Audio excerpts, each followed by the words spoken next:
읽으실 말씀은 시편 115편입니다.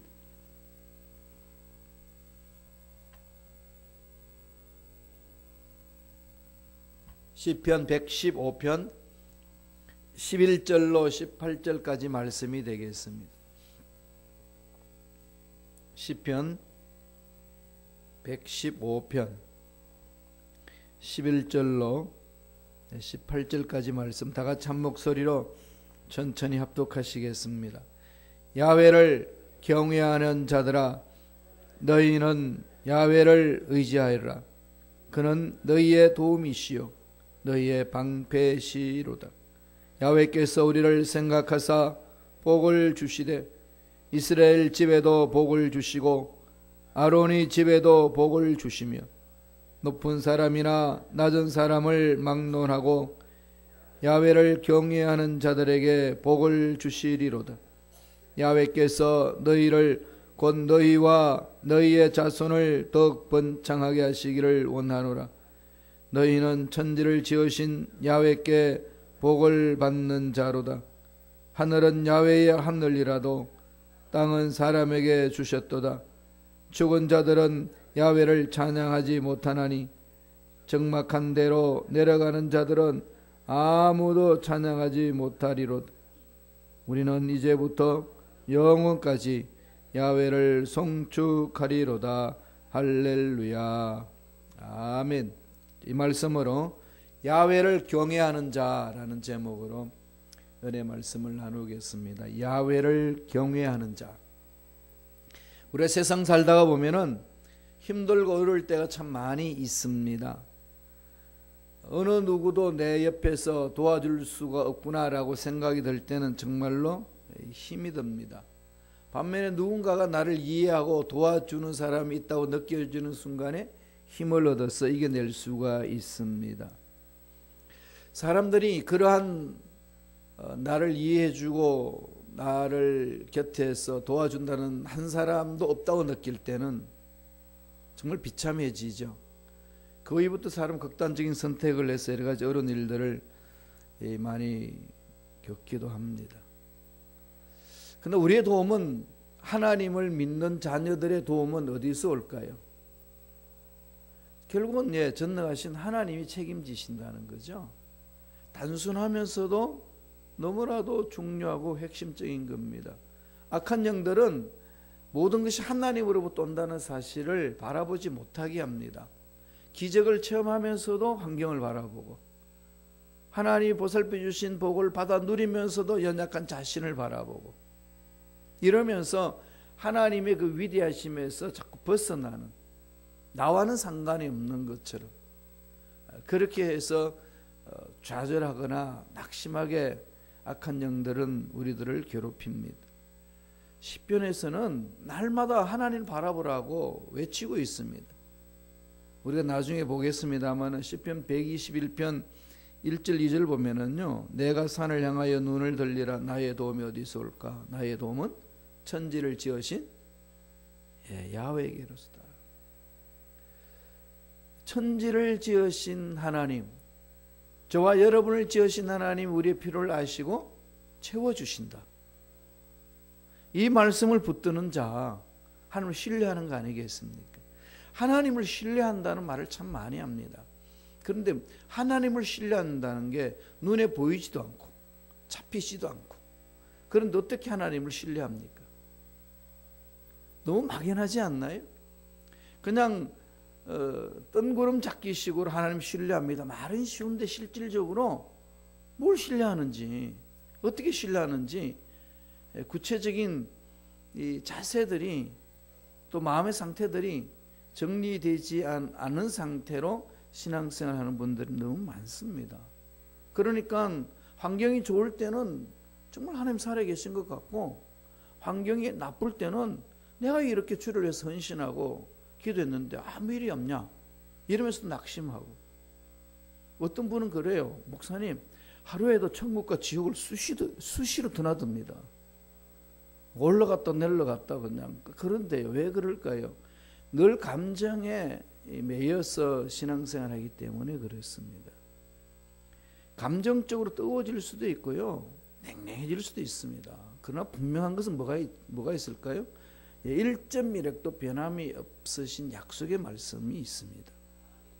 이 속에 능력이 있고 이 속에 하나님의 기적이 있고 하나님 어떤 분인지 정확하게 기록되어 있습니다.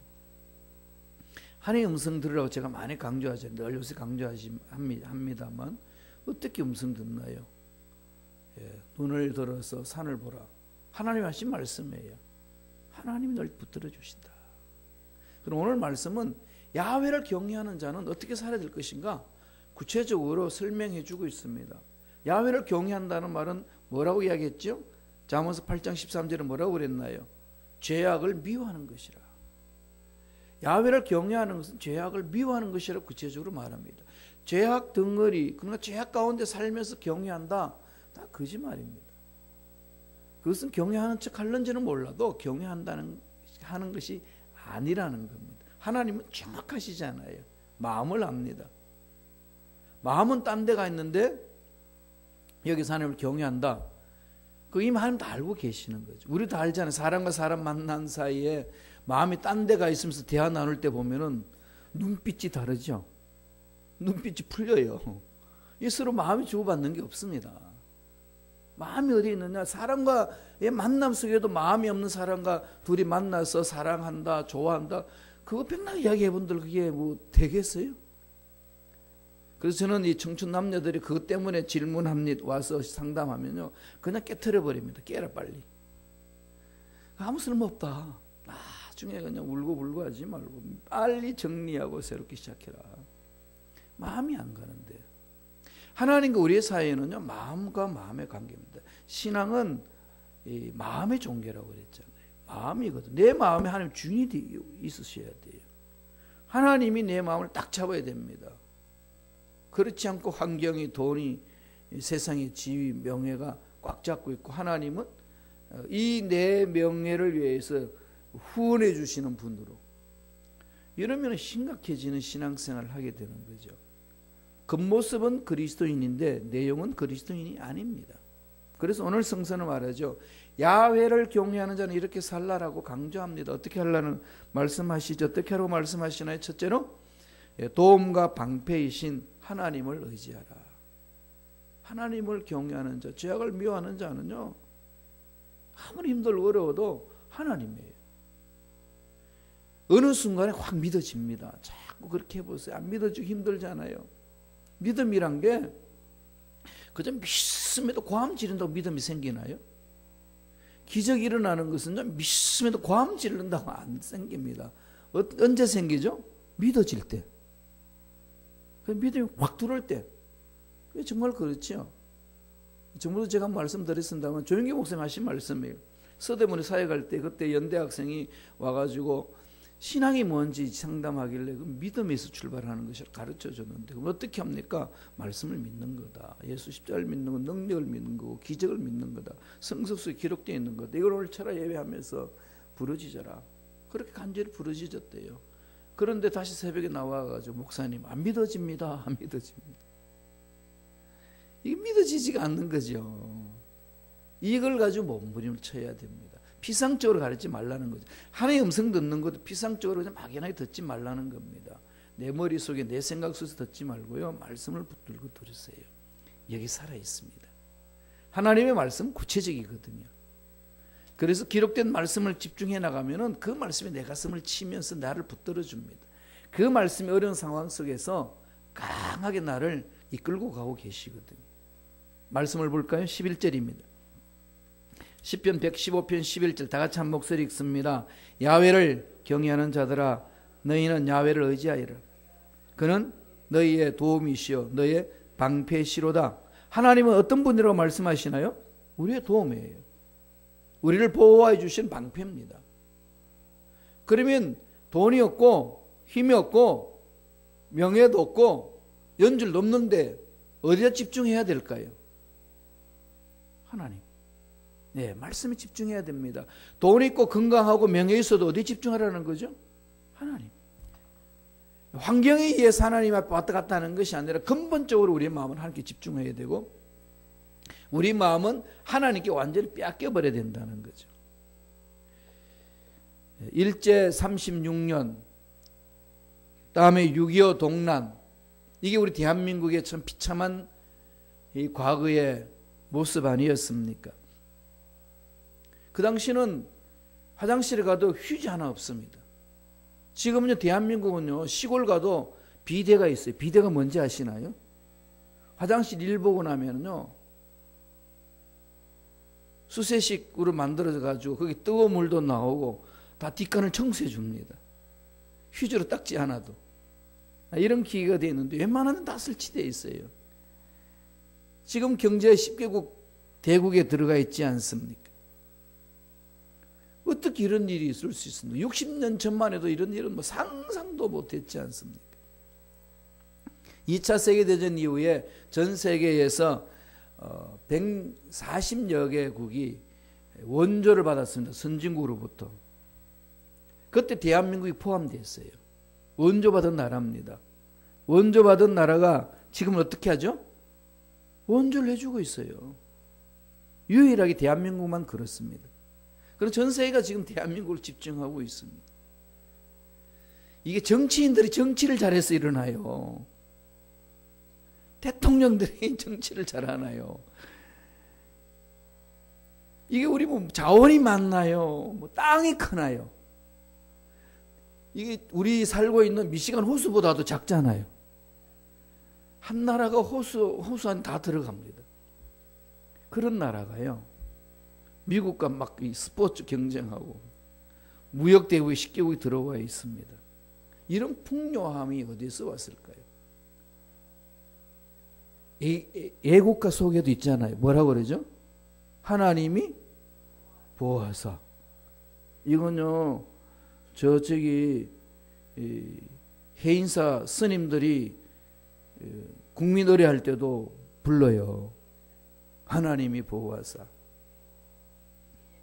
참이 하나님이 나라를 지금 붙들고 계시잖아요. 참 하나님 붙들고 계셔서 이 대한민국이 그냥 살아나는 것, 보호해 주신 은혜가 참 우리 한국의 현대 역사를 쭉 보면은 하나님 은혜 아니고는 표현할 수 없는 그런 일들 비일비재하게 일어납니다. 예수 잘 믿는 경제학 교수님한테 이야기 들었습니다. 우리나라는요, 경제 원론적으로 분석하면 망한 나라입니다. 일어설 수가 없습니다. 적용이 안 돼요. 경제 원론 가지고는 대책이 안 서는 나라가 대한민국이라고 그럽니다. 그런데 언제든지 위기가 있을 때마다 우뚝우뚝 선다는 거죠. 그래서 그게 원인이 뭡니까? 그랬더니 그분이 그러시더라고요. 자기 경제 이루는 말 못한대요. 그럼 뭡니까? 그랬더니 하나님이 보살핌밖에 없습니다. 하나님이 보살펴 주신 은혜 아니겠습니까? 내가 나된 것은 오직 하나님의 은혜로다. 하나님이 보험이 되시고 하나님이 방패가 된다는 거죠. 우리 읽지 않았습니다만 시편 115편 9절 10절에도 9구절절에 그 말씀을 합니다. 한번 보실까요? 시편 115편 9절 10절입니다. 제가 읽어드릴게요. 이스라엘아, 야훼를 의지하라. 그는 너희의 도움이시오 너희의 방패시로다. 아론의 집이여, 야훼를 의지하라. 그는 너희의 도움이시오 너희의 방패시로다. 시편 115편 짧은 이 시편에 세 구절이 계속 강조합니다. 야훼를 의지하라. 그분은 우리의 도움이고 방패다. 우리의 도움이고 방패다. 이분 안에 모든 것이 다 들어있다. 그렇게 나아가는 거죠. 2001년부터 몽골의 의사로 의료 선교하신 분이 계십니다. 박광태 선교사님입니다. 고려대 의대에 나오신 분인데 부인도 산부인과 의사예요. 몽골로 이렇게 의료 선교사로 가게 된 것은 동료하고 같이 의대에서 공부할 때 우리가 의사 되면은 선한 일을 하자. 정말 힘들고 어려운 사람들을 위해서 우리 도와주러 가자. 그리고 몽골 가서 선교 우리 하자. 이렇게 계획을 세웠대요. 그 계획을 세우고 같이 준비하다가 그 동료 의사가 암으로 세상을 뜹니다. 그러면서 유언을 남겨요. 내가 못한 것 자네가 좀 해주면 좋겠네. 그걸 받았어요. 그래서 그게 늘 가슴에 이렇게 매여 있으니까 아산병원 의사로 생활하다가 접고 부인과 함께 2001년부터 몽골로 갑니다. 몽골로 가서 선교 일을 합니다. 지금 몽골의 국립의대에서 헌신하고 있습니다. 수많은 사람들이 그 사람한테 와가지고 치료를 받고 갑니다. 이름이 관태인데 그 의사라는 단어는 몽골로는 임치입니다. 임치. 그러니까 박임치예요. 그리고 그걸 빨리 부르면 뭐가 되죠? 파김치. 그래서 파김치한테 가면은 다 낫는다고 몽골 사람들이 수도 없이 와서 수술 받고 간대요. 꼭 수술하기 전에 기도하고 그렇게 했어요. 한 번은 그 브리야트족 마을을 전도하기 위하여 담쓰기 심한 환자를 무료로 수술해 주는데 담낭관을 잘 잘라야 되는데 설계를 떼어다 보니까 관 하나가 보이는데 그 관을 잘라버렸어요. 실수로. 그게 보니까 총수담관이라고 그래요. 실수로 잘랐습니다. 생명의 위태함이 있어요. 그래서 간절히 기도하면서 하나님의 지혜를 구하고 그게 자기도 모르는 어떤 이 감동 이런 것이 있어서 그 관을 잘 찾아가지고 연결을 했어요. 성공적으로 했는데 문제는 담이 계속 나온다는 겁니다. 한국인 의사들한테 전화를 해서 어떻게 하면 되겠냐 했더니 여기서 어떻게 도와줄 수 있겠냐. 길이 없다는 거죠. 그래서 그 박관태 선교사님이 의사분이 결정 내린 것은 하나님께 매달렸습니다. 하나님, 이 사람 살려주세요. 나의 실수로 인하여서 이 영혼이 죽는다면 제가 여기 와서 선교사역 하는 의미가 뭐겠습니까? 살려달라고. 그랬더니 이사야 41장 10절 말씀이 자기 가슴을 치더래요. 뭐죠? 다 아시죠? 두려워하지 말라. 내가 너와 함께함이라. 내가 내 하나님이 됨이라. 내가 너를 굳세가리라. 참으로 너를 도와주리라. 나의 의로운 오른손으로 너를 붙들리라. 자기 손을 붙들어 수술하시겠다는 겁니다. 간절히 기도했는데요. 보름 동안 계속 담이 나오는데 보름 후가 딱 되니까 딱 멈추더라는 겁니다. 살아났어요.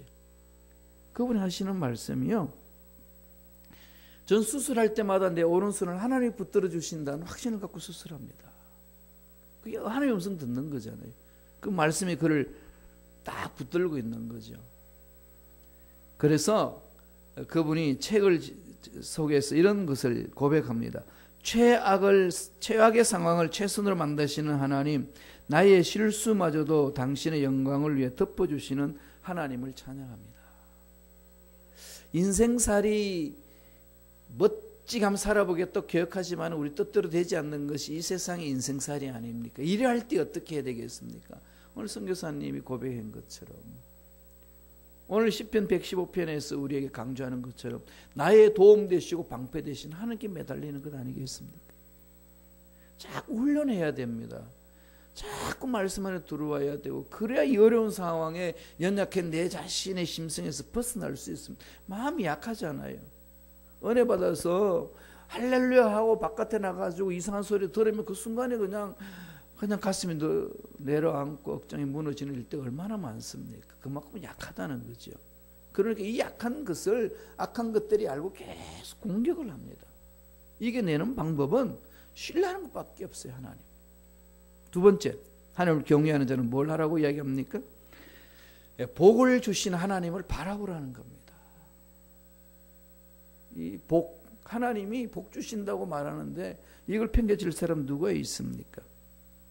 오늘 시편 115편 12절 13절에서 강조해 줍니다. 천천히 묵상하면서 읽겠습니다. 야훼께서 우리를 생각하사 복을 주시되 이스라엘 집에도 복을 주시고 아론의 집에도 복을 주시며 높은 사람이나 낮은 사람을 막론하고 야훼를 경외하는 자들에게 복을 주시리로다. 이 아버지의 약속이 있어요. 이 약속을 붙드세요. 어떤 환경에 있든지. 그런데 앞날은 우리가 아무도 모르잖아요. 무슨 일이 어떻게 일어날는지 장담할 수 있는 사람 누가 있습니까? 그 점심 먹으러 식당 가다가 캐나다에 거기에서 어떻게 일어났습니까? 그냥 돌에 질주해가지고 한국 국적 가진 사람, 한국 사람이 죽었습니다. 그 캐나다 사람들 죽고 그 사람들이 그런 일이 일어날 것이라는 것은 꿈에도 생각했겠습니까? 몰라요. 언제 어떻게 일어날는지. 이럴 때에 우리들은 어떻게 나가죠? 늘 하나님께 매달려서 내 인생의 생사하복은 하나님이 주관해 주시는 줄로 믿습니다. 신명기 28장 1절 6절을 보면은 1절에서 6절을 보면은 늘 말씀하시는 말씀이 있죠. 무슨 말씀이 있죠? 나가도 복받고 들어와도 복받고 자꾸 엎드리세요. 하나님의 말씀을 삼가 듣고 오늘 내가 내게 명령하는 모든 명령을 지켜 행하면 모든 민족에서 뛰어나게 할 것이고 나가도 복을 받고 들어와도 복을 받고 형통하게 하리라. 하나님이 말씀하시는 거 아니겠습니까? 그러니 이 말씀을 늘 마음판에 새기면서 엎드리셔야 돼요. 세상에 수많은 소리가 들려오지만은 우리들이 들어야 될 수는 이 말씀 아니겠습니까? 왜 복을 받지 못하나요? 오늘 말씀에서 분명히 말씀합니다. 뜻대로 살지 않기 때문에 하나님의 음성을 듣지 않고 살기 때문에 하나님 예비하신 복을 못 받는다는 겁니다. 그러니까 저와 여러분들은 날마다 무엇을 해야 되죠? 하나님 말씀을 듣는데 목숨을 걸어야 됩니다. 인생에 있어서 최우선의 아버지 말씀을 듣고 말씀을 부여잡고 부러짓는 거죠. 한국에 유명한 도자기가 있습니다. 도자기 회사가 있어요. 무슨 도자기인지 아시나요? 한국 도자기 본 차이나 만드신 분. 이분은 한국에 초대 우리 교회 때의 부흥사인 이승봉 목사님의 사위 되시는 분인데 회장이 김동수 장로님이십니다. 신촌 성결교회 장로님이신데요. 이분은 식기, 밥 먹는 그릇을 예술로 성화시켜 가지고 세계 명품 브랜드로 성화시킨 분입니다. 한국 도자기. 2012년 6월 달에는 엘리자베스 2세 여왕 즉위 60주년 기념 도자기 선정대회에 당선이 됐어요. 그래가지고 전 세계 납품이 됐습니다. 어마어마한 일들 이루은 거죠. 처음에는 전 국제 시장에 도자기를 출품했다가 200개 회사가 출전했는데 꼴찌 먹었대요. 처음에는. 그러한 회사에 이 김동수 장로님이 하나님 무릎 꿇고 매달려 부르짖음으로 세계적인 브랜드로 만들었습니다. 처음에 그 유학 가서 공부하기를 원했는데 아버님이 도자기 공장을 물려줘서 그것을 이렇게 대를 이어서 하는데 보니까 사채를 너무 끌어다가 썼기 때문에 이자율이 너무 많대요. 전체 매출 40%를 이자로 내고 있었다고 그럽니다. 뭘 해도 지금 힘든 상황이에요. 그래서 이분이 내게 능력 주시는 자 안에서 내가 모든 것을 할 수 있느니라 이 말씀 붙들고요 매달렸습니다. 하나님께. 하나님 이 도자기 회사 속에서 하나님 살아계심을 체험하기를 원합니다. 지금 부채가 있어서 매출액의 40%를 이자를 내고 있는 이 회사에 어떻게 살아남습니까? 몸부림을 칩니다. 그런데 가면 갈수록 더 빚더미에 올랐대요. 300억까지 갔다고 그럽니다. 이거 완전히 그냥 회생할 수 없는 상황에 놓여 있는데 그럼에도 불구하고 하나님은 살아계시기 때문에 하나님은 우리에게 믿음을 주시사 이것을 할 수 있도록 소망을 주신 이상 버리지 않을 줄로 믿습니다. 반드시 이루어주실 줄로 믿습니다. 매달려 부르짖었어요. 그래서 그분이요 하나님의 은혜 안에서 몸부림을 치는 중에 그 당시 그 아버님이 섬기시는 그 청주에 그 서문교회라고 있는데 은퇴하시고 나서 그 교회를 섬기는데 그 교회에 건축하기 시작했다고 해서 지금 부채 수백억이 그 당시 70년대 쌓여 있는 그 회사에 운영하면서 그 교회를 건축하는데 투자를 합니다. 사람들은 미쳤다 그러기도 그러고 회사나 살리지 뭐하는 짓이냐고. 그렇게 정성 들여서 헌당식을 했을 때에 동양선교회에 거기에서 파송된 선교사님이 계시는데 길보론 선교사, 미국 선교사님이 있어요. 감동을 먹습니다. 그래서요, 그분이 가지고 있는 재산 그 당시 2만 불을 그 회장님한테 드립니다. 이걸로 새로운 기계를 구입해가지고 다시금 시작해보라고. 선교사님도 돕고 주위 사람도 기도로 돕고 이 김동수 장로님은 몸부림치며 기도하면서 했을 때요.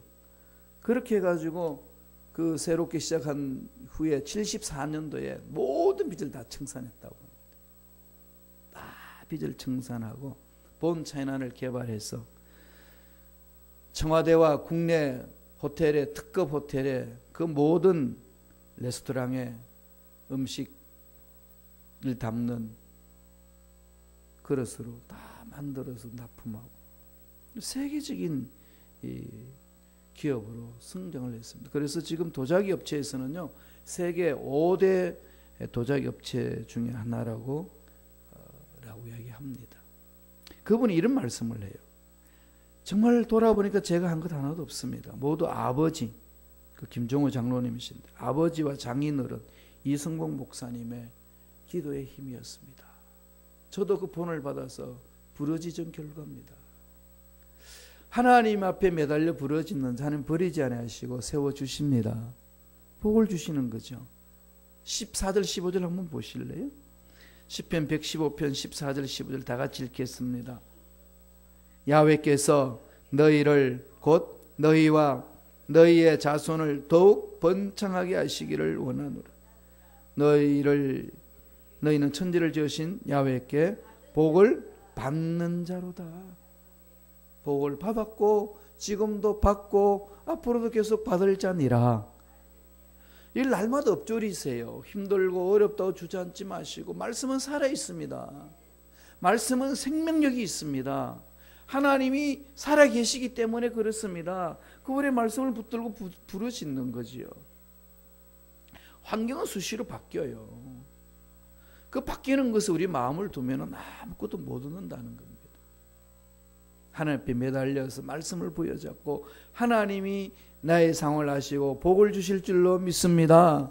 부르짖음으로 예배하신 복을 받으시기 바랍니다. 마지막 세 번째로 야훼를 경외하는 자는 어떻게 하라는 겁니까? 이제부터 영원까지 하나님을 찬양하라. 찬양하는 게 우리의 삶의 목적이잖아요. 아이고, 목사님 너무 힘들고 그런데 어떻게 찬양합니까? 하나님 명령하시기 때문에 하는 겁니다. 하나님 믿기 때문에 하는 거 아니겠습니까? 115편 18절 볼까요? 뭐라고 이야기합니까? 오늘 말씀에서 마지막 절에 다 같이 읽습니다. 우리는 이제부터 영원까지 야훼를 송축하리로다. 하나님을 경외하는 자의 결론입니다. 환경 보지 마라. 위치에 보지 마라. 어떤 상황에 놓여 있는지 보지 마라. 전능하신 하나님을 바라보시고 찬양하라, 이 말씀 아니겠습니까? 날마다 하나님을 바라보시면서 찬양하는 자 되시기를 바랍니다. 어떤 상황이 있든지 하나님은 책임져 주시는 것이고 이끌어 주실 줄로 믿습니다. 시편 150편 6절에 보면 뭐라고 그러신지 아십니까? 호흡이 있는 자마다 야훼를 찬양할지어다. 우리는 숨이 끊어지는 그날까지 전능하신 하나님을 찬양하며 나아갈 때에 하나님께서 그 믿음 보시고 내 믿음대로 될지어다 선포가 일어나고 복이 임할 줄로 믿습니다. 그런 은혜가 넘쳐나길 간절히 축원합니다. 기도하겠습니다. 하나님 아버지, 감사와 찬양을 드립니다. 하나님, 오늘 우리에게 새 생명을 허락하여 주시고 날마다 이 주를 닮아갈 수 있도록 축복해 주심을 감사합니다. 하나님 은혜 안에서 날마다 살아가고 있음에 그 사실 잊어버리지 말게 도와주시고 이 모든 것이 하나님 은혜로 된 줄로 믿습니다. 이 신앙 고백하며 하나님께 매달려 부르짖음을 응답받는 능력의 일꾼들이 되게 축복하여 주옵소서. 어떤 상황에 있든지 간에 어떤 문제를 안고 있든지 간에 전능하신 하나님 하신 말씀을 붙들고 매달려 기도하며 찬양하며 나가기를 원합니다. 이 믿음 빼앗기지 않도록 성령이여 역사하여 주시옵소서. 앞날을 괴롭히는 모든 원수마귀들은 떠나갈지어다. 사라질지어다. 예수피로 씻음받을지어다. 하나님 은혜 감사히 귀한 예물 드립니다. 예물 드린 자마다 만나주시고 축복해주시고 은혜를 더하여 주옵소서. 주님 오실 때까지 물질적으로 어려움당하지 않도록 하나님 필요한 것들을 공급하여 주시옵소서. 하나님으로 인하여서 즐거워하고 행복해하고 기뻐하며 멋지게 살기를 원합니다. 이 믿음 빼앗기지 않도록 성령님 역사하여 주옵소서. 감사하고 예수님 이름으로 축복하며 기도드리옵나이다. 아멘.